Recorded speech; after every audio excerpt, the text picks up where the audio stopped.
Vous êtes né en 2000, c'est ça ? Alors oui, alors à la base, en fait, cirque, c'est moi tout seul, mais Mais tu as ta partie vocale à ta gauche. Quand je m'embête un petit peu, je fais un featuring avec Anne-Laure, qui est un peu une roue de secours vocale, quoi. Ouais, c'est ça. Et voilà, on fonctionne comme ça. Donc il y a des morceaux avec de la voix, et puis d'autres où c'est que instrumental, c'est que de l'électro. Voilà.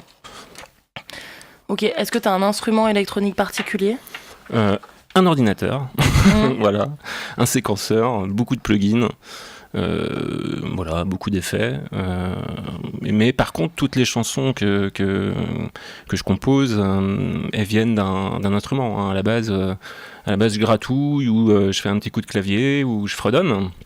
Et puis après, je retranscris ça. Et donc voilà.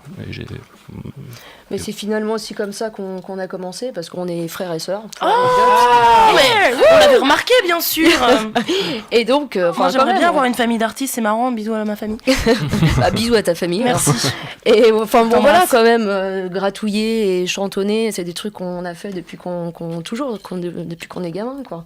Donc finalement, c'est pas totalement incohérent qu'à un moment donné, on puisse rejoindre comme ça des petites compétences qui donnent quelque chose de chouette. C'est trop cool. Exactement. Et c'est quel, pardon ? Non, vas-y. C'est quel univers ? Parce que j'ai vu sur internet, il y a pas un moment, je sais que les artistes, vous voulez pas être dans des cases, et je suis complètement, je trouve ça super.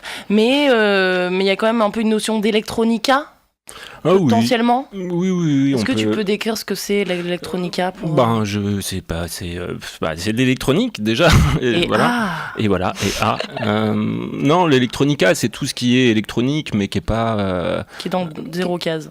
Pas uniquement, mais qui est pas dansant, quoi. C'est-à-dire qu'a priori, le BPM est pas très élevé. Enfin, ça dépend des fois. Et puis voilà, il y a une case qui s'appelle électronica et tout ça, mais.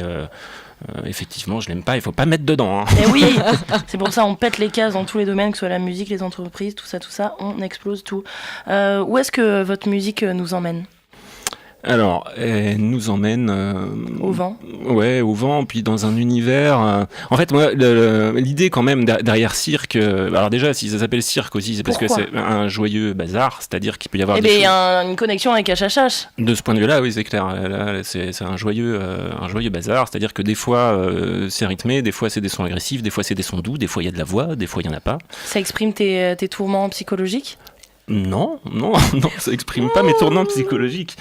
Moi, je sais pas. Moi, je pense qu'à un moment donné, de toute façon, l'art au sens large, que ce soit de la musique, de la poésie ou ce que tu veux, de la littérature, ça exprime forcément ce qu'on a au fond de nous. Et s'il y a un être humain qui n'est pas tourmenté, c'est qu'il y a un problème. Donc, je pense que la tourmente, elle ressort forcément. Maintenant, est-ce que c'est le but de la manœuvre ? Peut-être pas, quoi. L'objectif, enfin, si, de toute façon, je pense que tout le monde pourrait le dire, que ce soit HHH ou Marquise. Oui, je pense qu'on s'inspire de ce qu'on voit autour de nous. Et puis, il y a sûrement des périodes un peu plus tourmentées et d'autres un peu moins, donc ça fait des choses gaies, des choses pas gaies. Moi, j'adore la gaie. L'objectif que je cherche aussi derrière ça, c'est que j'essaie que l'univers se crée au moment de l'écoute. C'est-à-dire que je considère que, en plus je fais pas de live, donc c'est d'autant plus important, que moi le travail est pas fini, quoi. Quand je fais ma chanson et qu'elle est terminée, que je l'écoute, ok, et bon, il se passe un truc, mais quand les auditeurs, c'est-à-dire les autres personnes, l'autre va écouter, grand H. Voilà, c'est ça. Il va se passer quelque chose, quoi. Et je veux que le sens final de la chanson soit fait avec l'auditeur. Je pense que tous les artistes cherchent ça, mais j'essaye en particulier vraiment presque de pas finir le travail, quoi. C'est-à-dire que le sens doit pas être clair. C'est sur la chanson là qui a été sélectionnée pour la compile, c'est typique. Le sens est pas clair. Il y a des gens qui voient une entrée très sombre, et puis le morceau a été blogué sur un blog qui s'appelle Sex Music, et l'idée c'est de la musique où on peut faire l'amour. Bon, c'était pas du tout l'intention au départ, mais si les gens... Trop drôle, j'essaierai. Ok. Moi j'essaierai aussi. Okay. C'est un peu bizarre de se dire ça, non, peut-être aussi. Pas de avec problème. Ta voix, Anne-Laure. Nickel. J'offre ma voix, ça veut dire plaisir. Ça veut dire que t'as une voix sensuelle, même s'il y a des gens... Bref. Et donc voilà, et c'est à double entrée. Et c'est pareil, il y a d'autres chansons d'ailleurs avec ta voix encore, Anne-Laure. Enfin, il y en a quelques-unes quand même avec ta voix, où la chanson raconte quelque chose qui est un peu bizarre, qui est aléatoire, qui est assez aléatoire. Et il y a des gens qui sont convaincus que il y a des paroles cachées dedans, dans ce morceau-là, des auditeurs qui nous ont dit, qui ont cherché le sens de la chanson, qui était probablement que à un moment donné, la chanteuse dit "je kidnappe des bébés". Et c'est pas du tout le cas. On n'a pas cherché à dire ça. Donc mais est-ce qu'elle dit ça? Non, mais parce qu'en fait, à un moment donné, on a vraiment le sentiment que je dis I kidnap them, ce qui n'est pas le cas.